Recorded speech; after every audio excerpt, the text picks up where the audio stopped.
Kalau Al-Quran yang di Islam itu kan emang penyempurna segala kitab. Tapi itu pun jadi sebuah masalah, Bang. Ketika Al-Quran mengatakan bahwa Al-Quran itu penyempurna, statement itu akan membuat orang yang berpikir pasti akan meninggalkan Al-Quran itu. Bagaimana dikatakan penyempurna, tetapi Al-Quran itu tidak lebih jelas daripada yang diklaim disempurnakan. Nggak mungkin Quran itu penyempurna, nggak mungkin. Kalau peniru ya, peniru kitab-kitab sebelumnya. 13 tahun saya memperdalaminya, Bang. Bukan hanya sekedar tahu. Bahkan saya sering mengatakan, tidak mungkin ada seorang muslim yang lebih ngerti Quran daripada saya. Saya belum pernah ketemu orang Islam yang lebih ngerti Islam daripada saya, Bang. Oh gitu ya. Iya. Lah menurut abang itu berarti Injil itu sudah penyempurna segala kitab atau gimana? Injil itu adalah berita gembira. Arti dari Injil itu sebenarnya adalah kabar gembira, kabar baik. Pemberitaan tentang lahirnya Sang Mesias. Diskusi Edis TV dengan Bang Rahmat. Al-Quran itu penyempurna atau peniru? Mari kita simak diskusi santai mereka berikut ini. Bang Edis juga percaya ya namanya kitab itu ada 5 ya. Zabur, Injil, Kitab, Taurat, Al-Quran itu tahu juga ya Bang Edis. 13 tahun saya memperdalaminya, Bang. Bukan hanya sekedar tahu. Bahkan saya sering mengatakan, tidak mungkin ada seorang muslim yang lebih ngerti Quran daripada saya. Saya belum pernah ketemu orang Islam yang lebih ngerti Islam daripada saya, Bang. Oh gitu ya. Iya. Lah menurut abang itu berarti Injil itu sudah penyempurna segala kitab atau gimana? Tidak dikatakan seperti itu, Bang. Tidak dikatakan penyempurna segala kitab. Bagaimana mungkin Injil menyempurnakan kitab masaknya Sang Koki dari mana gitu? Enggak. Injil itu adalah berita gembira. Arti dari Injil itu sebenarnya adalah kabar gembira, kabar baik. Pemberitaan tentang lahirnya Sang Mesias. Seperti itu. Bahwa Sang Mesias penyelamat yang dinantikan. Kalau Al-Quran yang di Islam itu kan emang penyempurna segala kitab. Kalau yang di Al-Quran. Tapi itu pun jadi sebuah masalah, Bang. Ketika Al-Quran mengatakan bahwa Al-Quran itu penyempurna, statement itu akan membuat orang yang berpikir pasti akan meninggalkan Al-Quran itu. Bagaimana dikatakan penyempurna, tetapi Al-Quran itu tidak lebih jelas daripada yang diklaim disempurnakan. Saya kasih contoh misalnya. Di dalam kitab-kitab terdahulu dijelaskan kenapa orang sunat, buat apa sunat, umur keberapa sunat. Dijelaskan. Tapi ketika Al-Quran datang, apakah Al-Quran membicarakan tentang sunat? Kagak, nggak tahu. Quran sunat itu buat apa? Nggak tahu.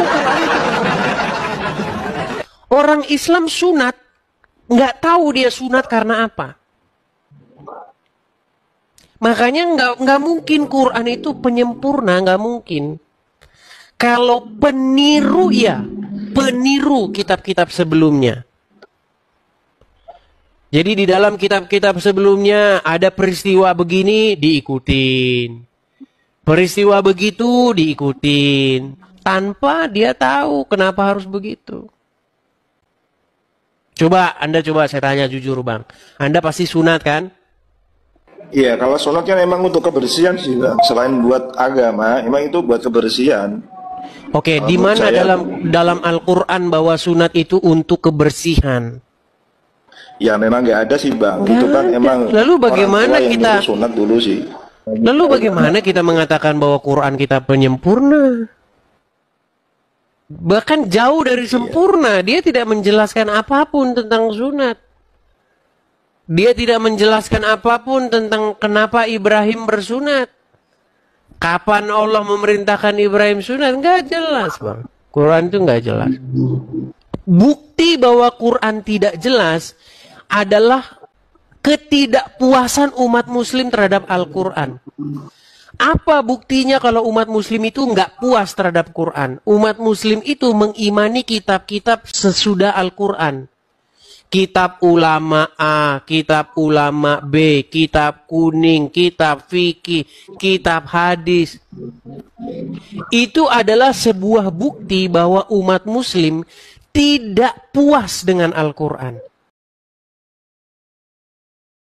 Ya, sekarang gini Bang. Tadi kan Bang Isi mengatakan 5 kitab ya. Sudah Bang Edis pelajari.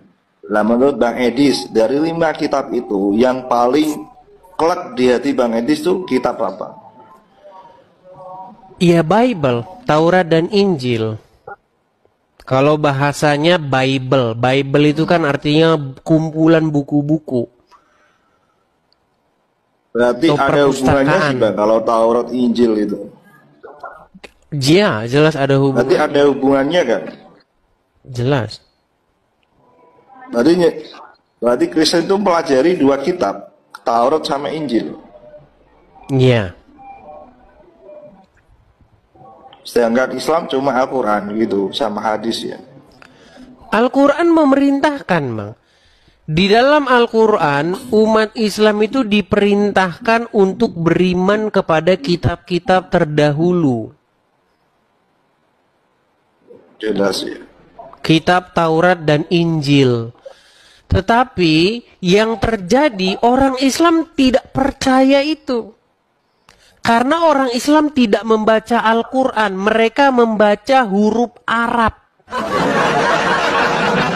Sekali lagi saya katakan Bang, umat Islam tidak belajar Al-Quran, tetapi umat Islam belajar huruf Arab lalu mengaminkannya.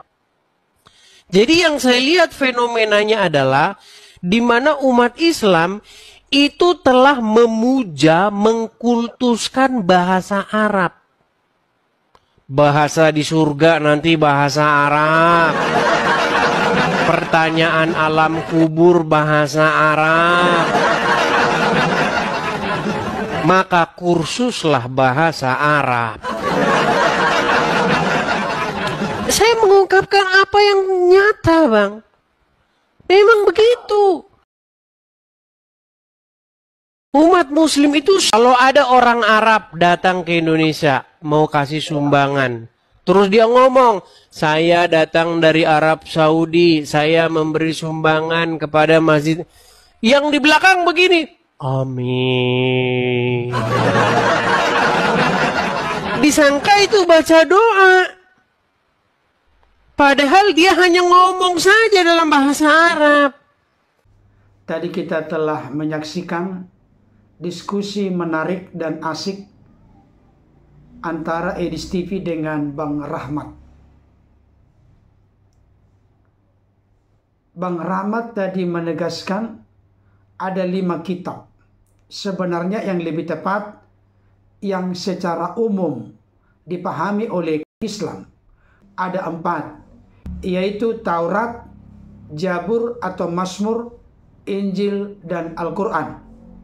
Menurut klaim dan keyakinan saudara kita Islam atau Muslim, seperti Bang Rahmat ini, biasanya mereka menegaskan bahwa Taurat diturunkan kepada Musa, Jabur kepada Daud, Injil kepada Isa, dan Al-Quran kepada Muhammad.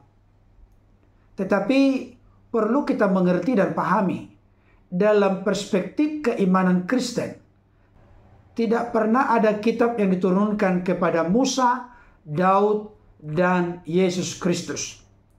Yang benar adalah Roh Kudus mengilhamkan penulisan kitab-kitab baik perjanjian lama maupun perjanjian baru kepada kurang lebih 40 orang yang tidak bisa dipisahkan dari latar belakang sejarah, bahkan juga pribadi dari yang menuliskan.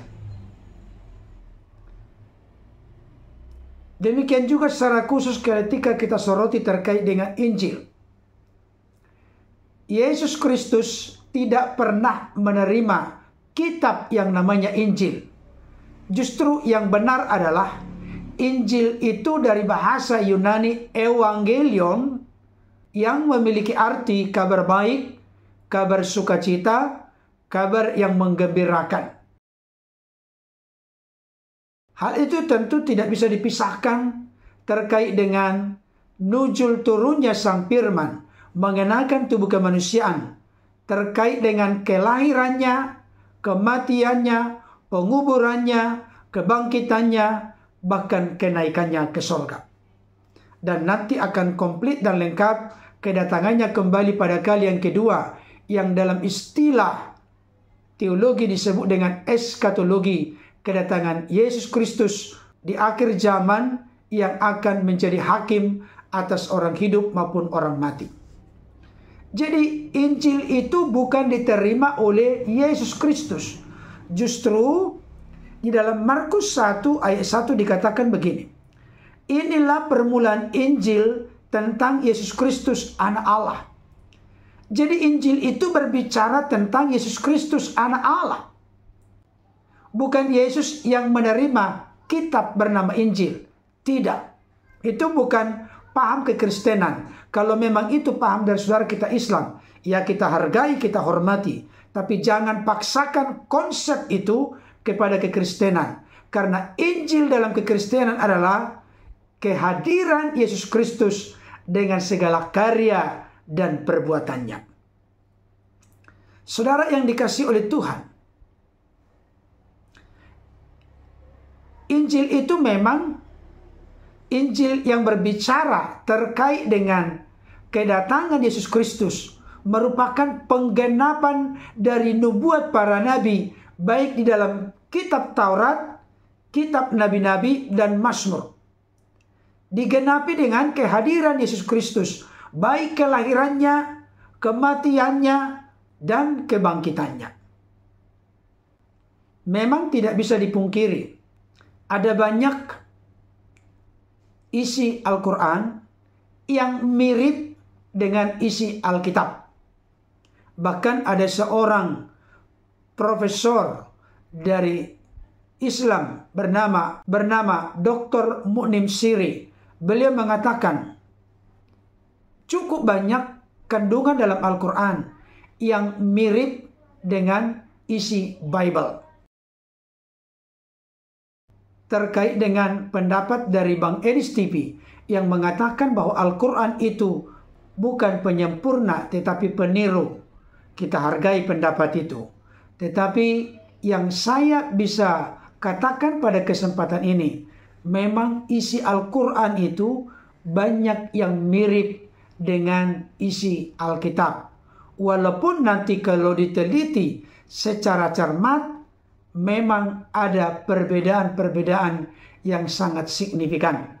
Sebagai contoh, di dalam Alkitab ditegaskan bahwa Allah mengikat perjanjiannya dengan Abraham melalui perjanjian sunat, yang mana anak laki-laki umur 8 hari wajib hukumnya disunat dari keturunan Abraham.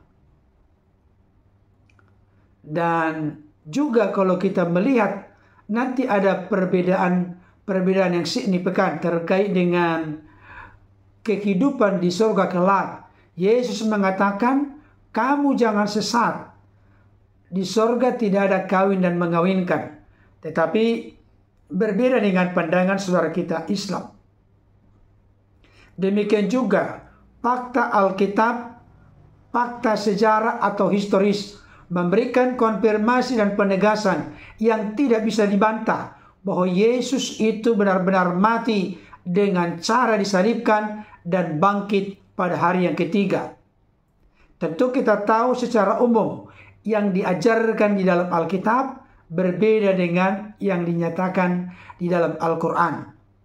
Karena saudara-saudara kita Islam atau Muslim seperti Bang Rahmat ini memiliki keyakinan bahwa Isa itu tidak mati dengan cara disalibkan, melainkan seorang yang diserupakan dengan dia. Bahkan Isa sendiri diangkat dan tidak mengalami kematian. Itu yang secara umum kita saksikan dan dengarkan pendapat mayoritas dari mereka. Kita hargai perbedaan itu, karena itu ajaran, doktrin, bahkan keyakinan mereka. Tapi yang jelas, dari fakta Alkitab maupun fakta historis, fakta sejarah, Yesus benar-benar mati dengan cara disalibkan pada masa pemerintahan Pontius Pilatus.